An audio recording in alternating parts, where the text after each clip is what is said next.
Olá, boa noite. Estamos na nossa tradicional palestra de segunda-feira da Sociedade Espírita Caminho da Luz. Estava esperando entrar aqui no YouTube para fazer hoje a transmissão ao vivo pelo Instagram também.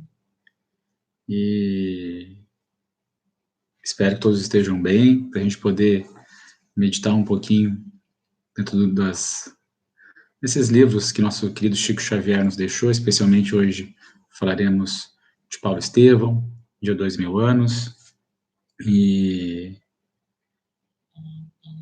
ao vivo sempre a gente tem surpresas, tá, gente? Então, normalmente a gente tem enviado gravado, mas a gente também pode interagir um pouquinho mais e tá conversando, né? Deixa eu só botar no Instagram também aqui.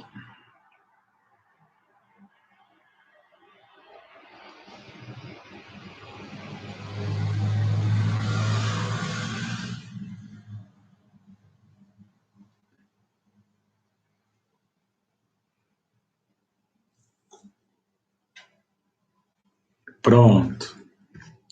Então já podem compartilhar, quem quiser compartilhar o link aí com nossos amigos da Sociedade Espírita Caminho da Luz, lembrando que nós estamos na palestra de segunda-feira, que por enquanto está sendo feita dessa forma remota, mas a gente está com o coração aí todos unidos, né, nós que somos amigos já de muitas décadas e com certeza estamos juntos nessa comunidade, nessa família espiritual aí há séculos. Então, quero trazer hoje umas meditações, qualquer coisa que acontecer na live, peço a vocês que nos avisem, que a gente tenta resolver, tá bom?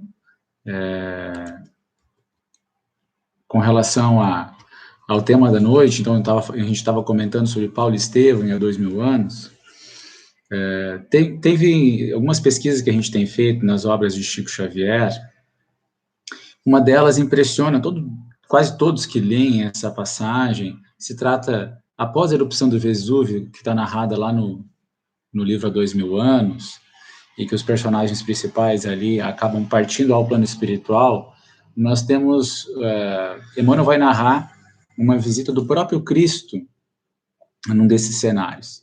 Ele vai dizer que era um dia muito bonito, e vai dar entendimento, né, mais profundo que aqueles espíritos estavam inaugurando ali naquele contexto todo, uma nova época para a humanidade. E ele vai dizer assim, né, glorificai-vos, pois, na sabedoria e no amor de Deus, Todo-Poderoso, vós que já sacudistes o pó das sandálias. E aqui Emmanuel explica essa passagem num dos livros da série Fonte Viva, né, que significa a gente deixar as picuinhas de lado, deixar as preocupações corriqueiras de lado, ou pelo menos no sentido de não se enraivecer com elas, de não deixar elas tomar conta da gente. Então, sacudimos o pó da poeira, deixa para lá aquilo que não é relevante.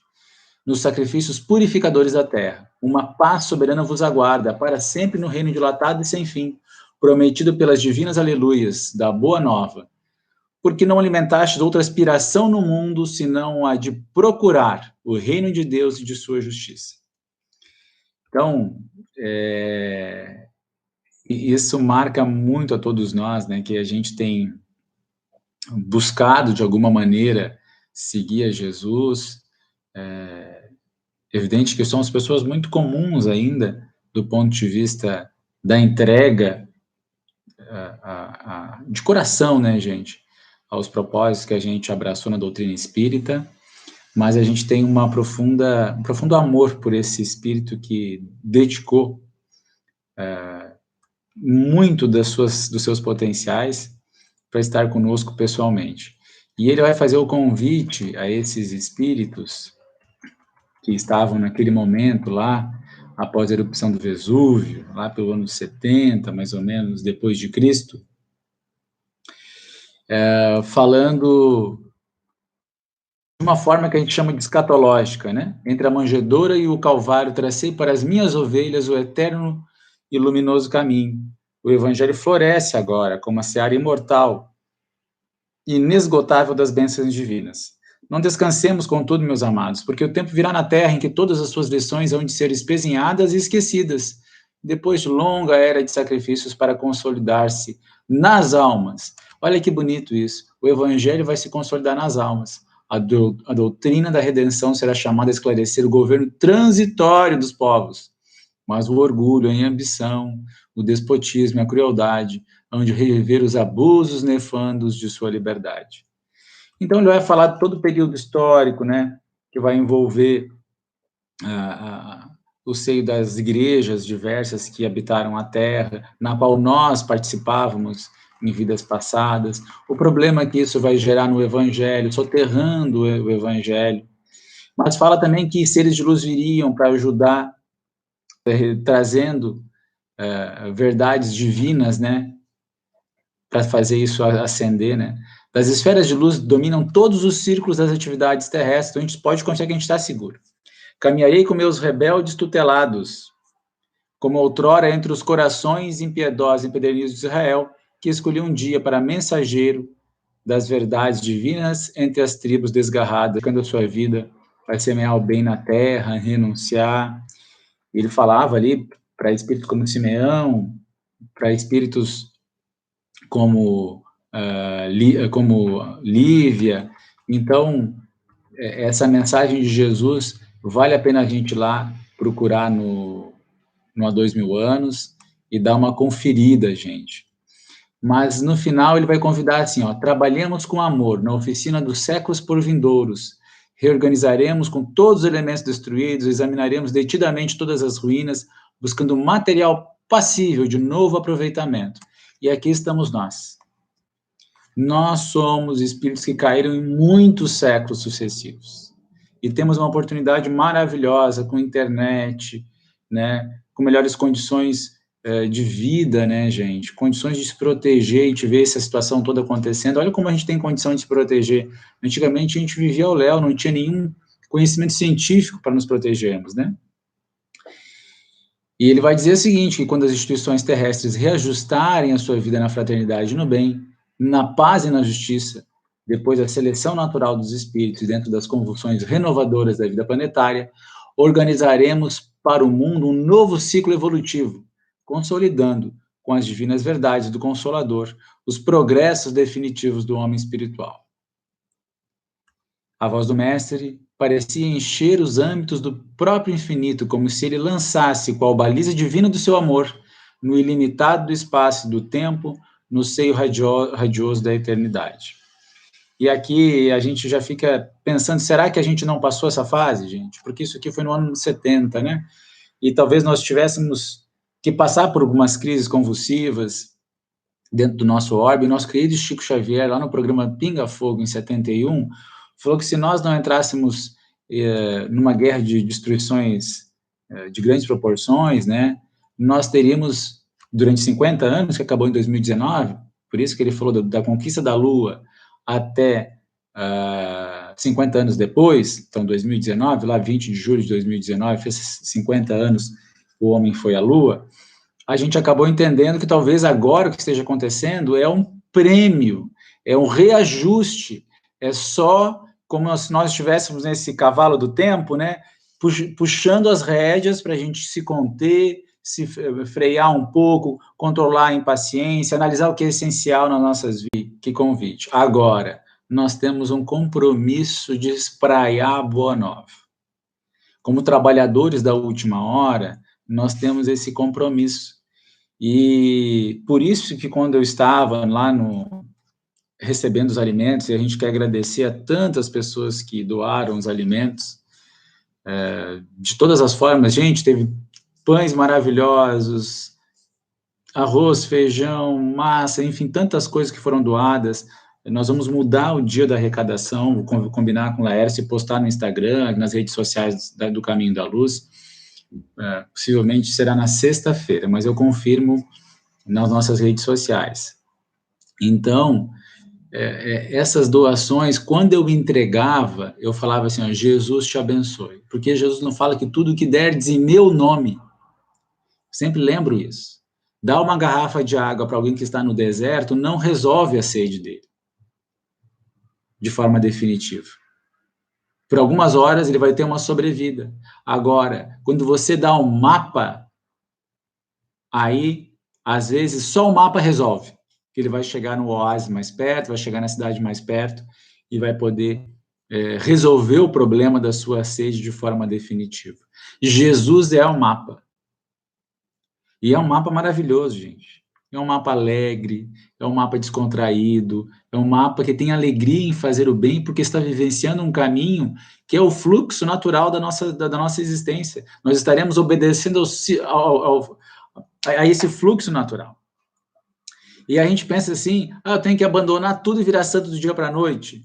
Esse é um processo, né? Esse é um processo. Nem todas as pessoas vão abandonar todos os seus vícios do dia para a noite. E, aliás, não há quem faça isso, vamos ser corretos, né? Então, que a gente possa, de alguma maneira, se comprometer com Jesus com os nossos defeitos.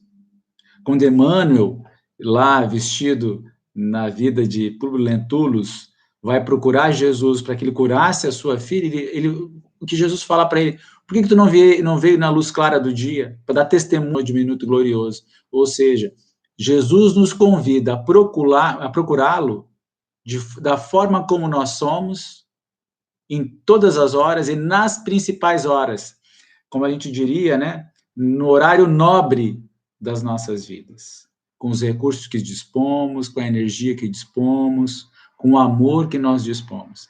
E isso a gente começa a construir com disciplina, com ordem, e aí vem a caridade, né? O próprio Emmanuel vai dizer, redimido dessas faltas na vida com Públio Lentulus, lá no ano que a gente começa a conhecer lá no ano 32, né?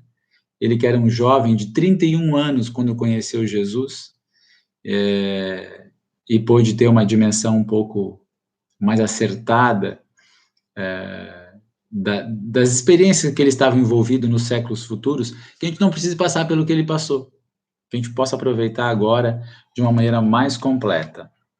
Seguindo aqui nessas pesquisas que a gente tem feito, eu quero pegar um trechinho de Paulo Estevão, onde Pedro e Paulo vão ter uma disputa, vamos dizer assim, né? Se é que a gente pode tratar dessa maneira, porque havia uma dúvida se o evangelho deveria ser levado aos gentios, ou seja, aos não-judeus. Havia uma tendência que só os judeus poderiam se tornar cristãos. Imagina como seria, né? Que complicado para o mundo se não fosse essa intervenção de Paulo. Mas isso teve em voga e quase que aconteceu para que as pessoas ficassem impedidas de ser cristão, impedidas de ser judeus, se não tivesse alguns protocolos, circuncisão, alguns hábitos exteriores que eram dos judeus. E nessa discussão, Paulo enfatiza a grandeza, o aumento da árvore do evangelho.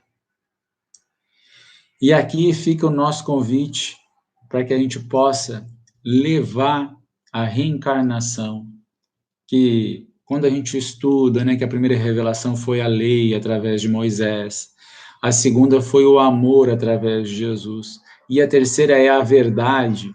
Que verdade é essa?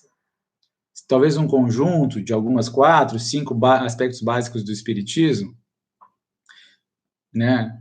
As várias vidas, que é a reencarnação, os vários mundos habitados, que a gente sabe que são bilhões de galáxias, com seres vivendo em todas elas, em propriedades da matéria que a gente não conhece, nem sempre conhece, né?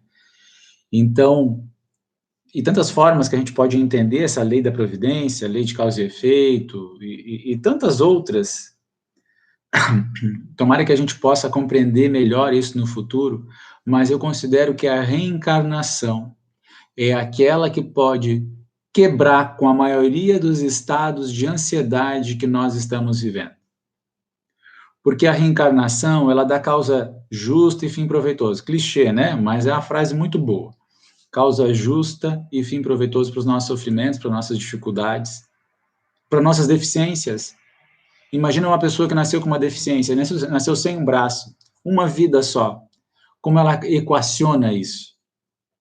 Então, esse convite para que a gente possa estar fazendo isso. O pessoal que está no Instagram, eu estou falando para o YouTube aqui, que lá vai ficar gravado, gente, então eu não estou olhando para vocês, mas estamos Eu estou aqui no notebook e no celular, dividindo, tá bom?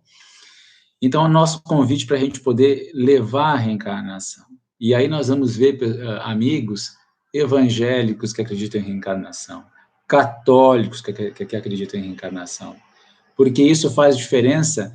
Até filmes fantásticos, como Quatro Vidas de um Cachorro, né, vão tocar nesse assunto. Agora está vindo mais um filme da Disney que fala sobre reencarnação, vai falar também sobre esse processo de vida e morte, Soul, né? A vida é uma festa, já falou um tempo atrás, esse processo do plano espiritual, de forma muito bonita, muito lúdica, e tantas outras formas de a gente poder entender que existe uma justiça enorme no mundo através desse olhar, através dessa lente. Tá bem? Voltando aqui ao nosso texto, perdão.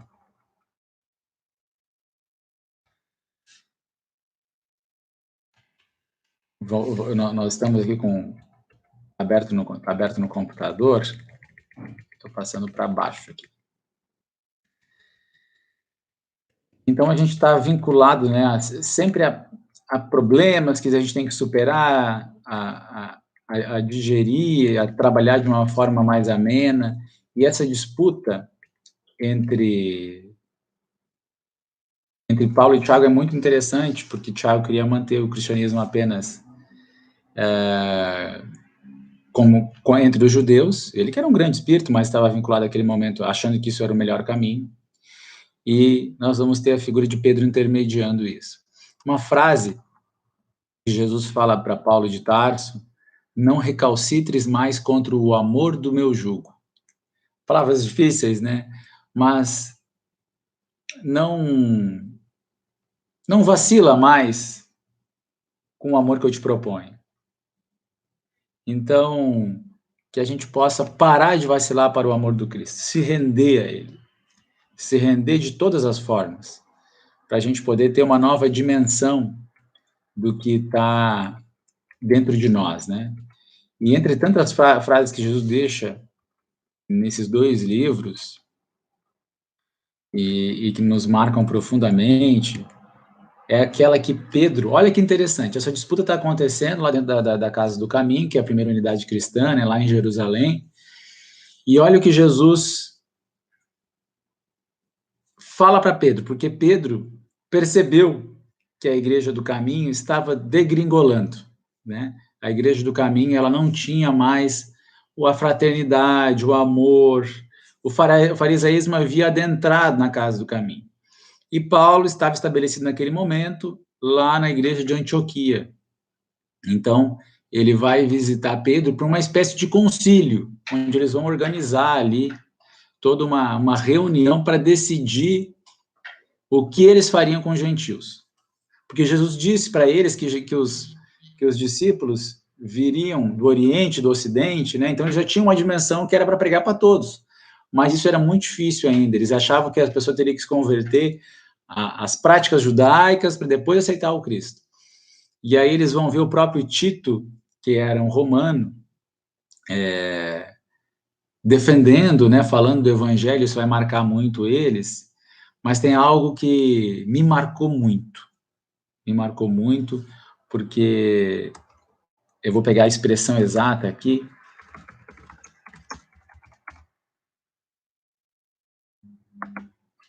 Olha o que ele está narrando, gente.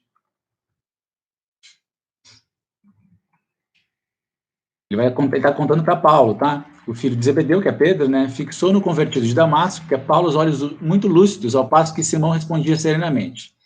A situação é de fato muito delicada, principalmente depois do sacrifício de alguns companheiros mais amados. E as dificuldades religiosas se multiplicam todos os dias. Às vezes a gente tem essas dificuldades até dentro de casa, né, gente? E vagueando o olhar pelo aposento, como se quisesse traduzir fielmente, seu pensamento continuou. Quando se agravou a situação, cogitei da possibilidade de me transferir para outra comunidade. Em seguida, pensei em aceitar a luta e reagir. Quantos de nós não queremos abandonar o trabalho?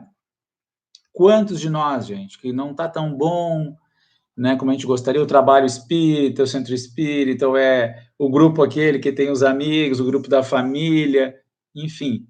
E não é para uma para algo sério, às vezes não, vou me retirar porque aqui eu já não sou mais útil, né? Quando se agravou a situação, cogitei da possibilidade de me transferir para outra comunidade. Em seguida, pensei em aceitar a luta e reagir. Mas uma noite tão bela como esta, orava eu neste quarto, quando percebi a presença de alguém que se aproximava devagarinho. Eu estava de joelhos para a porta. Para quando a porta se abriu com uma imensa surpresa para mim. Era o mestre.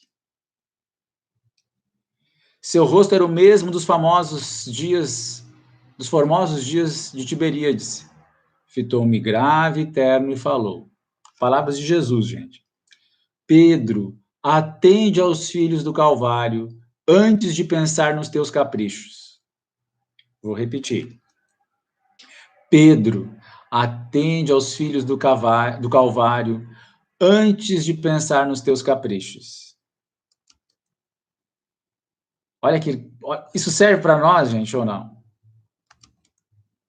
A maravilhosa visão durou 1 minuto, mas logo após pus-me a recordar os velhinhos, os necessitados, os ignorantes e doentes que nos batem à porta. O Senhor recomendava-me atenção aos portadores da cruz. Desde então, não desejei mais que servi-los. Então, gente, eu vou me despedir com esse pensamento do Cristo, que a gente possa se atentar aos filhos da cruz, aos filhos do Calvário, a todos os necessitados nessa época.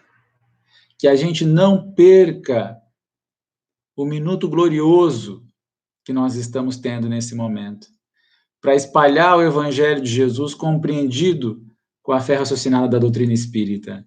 Mas nem sempre falando propriamente no espiritismo. Muitas vezes é um tempero para que a vida possa mostrar para a pessoa da forma que melhor lhe convier, com as doutrinas e filosofias que melhor ela puder aceitar. E Kardec nos recomenda, né, que a gente apresente o espiritualismo antes do espiritismo, ou seja, a crença na imortalidade. Depois a gente vai poder falar de reencarnação, mas que, de fato, a reencarnação quebra muito dos preconceitos que nós temos ao dar causa justa, né, a todos esses sofrimentos, a todas essas desigualdades sociais, e ela pode ser uma aliada muito grande para aquelas pessoas que têm dificuldade em acreditar em Deus, com tanta diferença e tanta dificuldade no mundo. Nós estamos colhendo o que plantamos, mas também temos necessidade de sermos mais solidários, de trabalharmos mais. Eis a oportunidade. Eis a oportunidade.